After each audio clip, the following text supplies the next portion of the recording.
Welcome back. For the sixth consecutive year, Egyptian Heritage Month is held in Canada in July of each year. And with us is Mr. Sherif Sabaawy, the Member of the Parliament of the City of Ontario.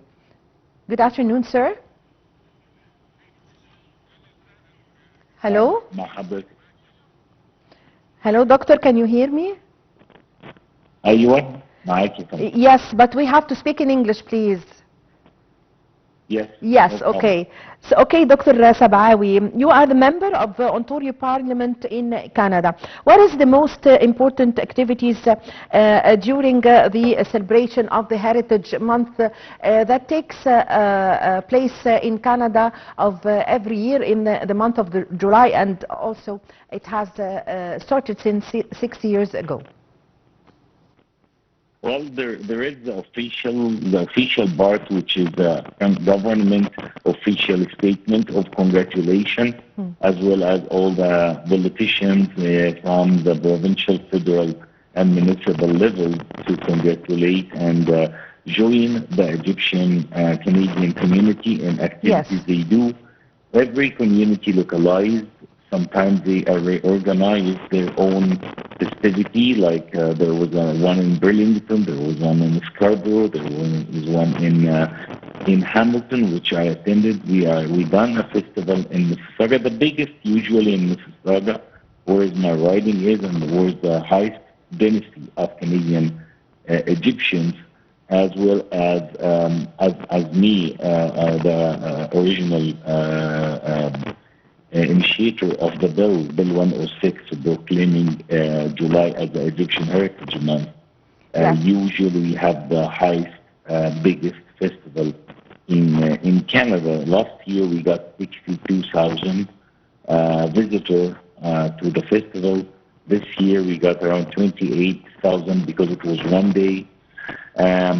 The part of the festivities, all the festivities are organized by the Canadian Egyptian Heritage Association, which is an association that has been formed since the proclaiming of the bill to help in the legislative part of the bill, the public hearings, the community hearings, the committee hearings, the debate in the parliament. They were with me since then, and they are the official organizer of the festivities of the Heritage Month.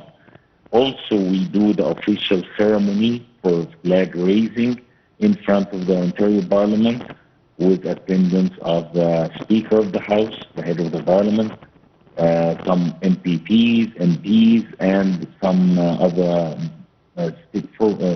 stakeholders of the community, key people of the community, and it's open for public. Yes. We do a reception, and we do a reception inside the Parliament for the celebration.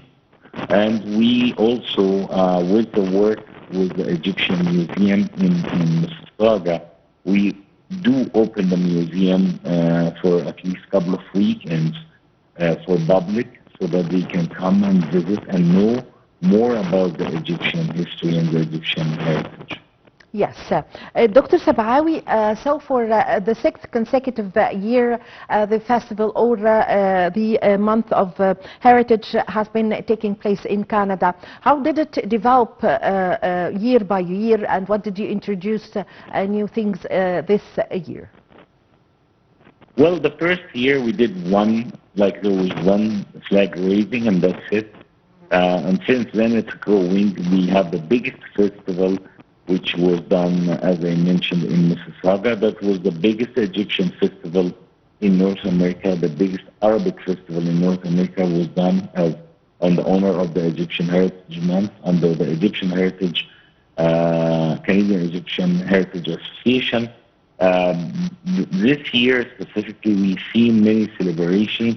We've seen a celebration in Oakville, flag raising in the city of Oakville. We've seen another festivity in Hamilton. We've seen another festivity in Burlington. We've seen a festivity in Scarborough. So it is growing, getting recognized, and every localization is doing something. We hope to see a local celebration in every city in Canada. Yes. at some point. Yes, yes. So for 6 years now, how did the Heritage Month, the Egyptian Heritage Month, the echo it left in, and also how did it attract the Egyptians living there, their children, their young children, also the Canadians in Canada, and also the foreign nationalities living in Canada? Canada is very unique community because Canada Yes. is a diverse, multicultural community. So it's very known and very common and very normal practice that we see and we attend and we enjoy, we celebrate, we join different communities. So we can be celebrating with the Indian community, the Saki or the Valley. We can be celebrating with the Polish community.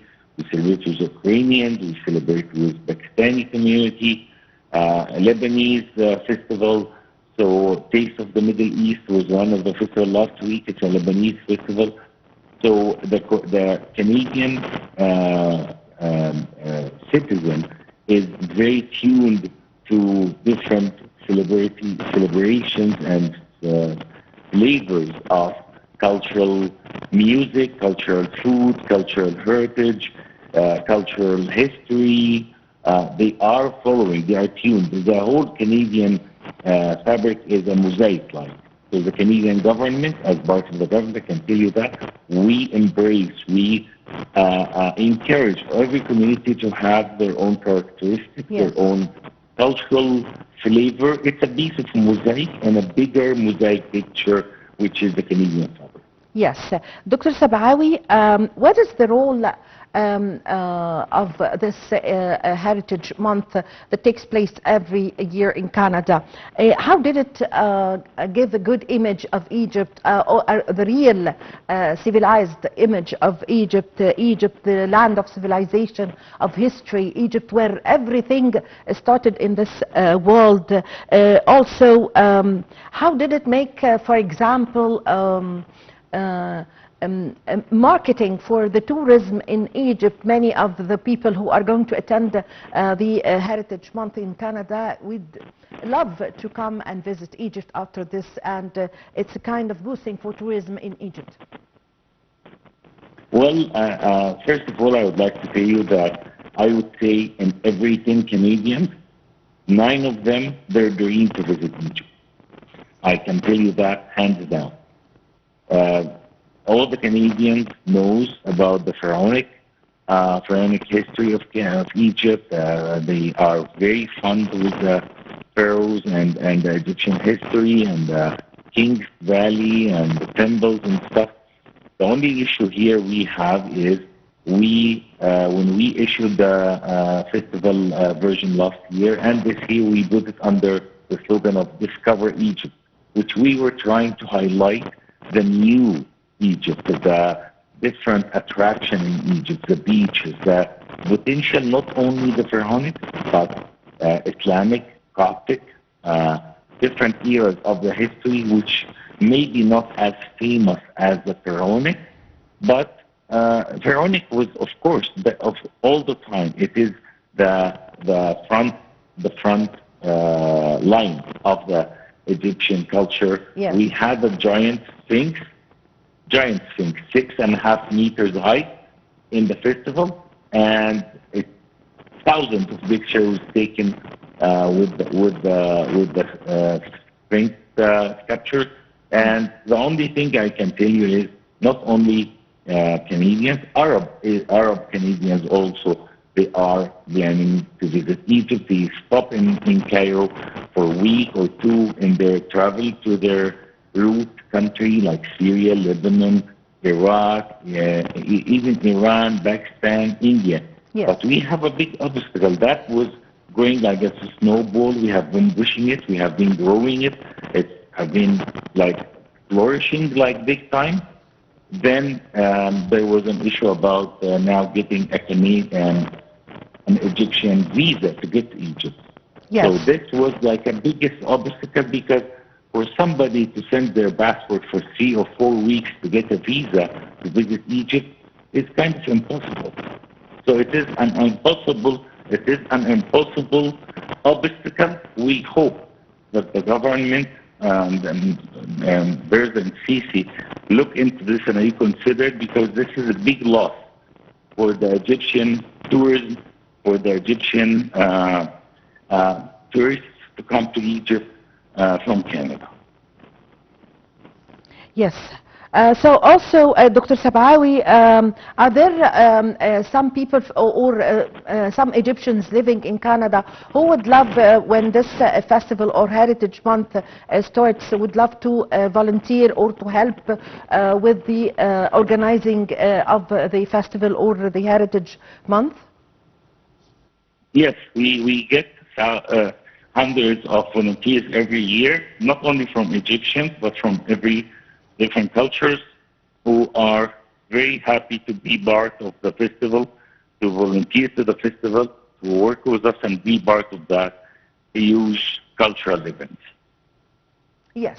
Also, are there any museums in Canada, Egyptian museums, that is through the activities of the Heritage Month, there are trips organized for the museums in Canada, the Egyptian museums in Canada? There is an Egyptian museum who hosts, I think, 250 artifacts, mimics, certified mimics of the Egyptian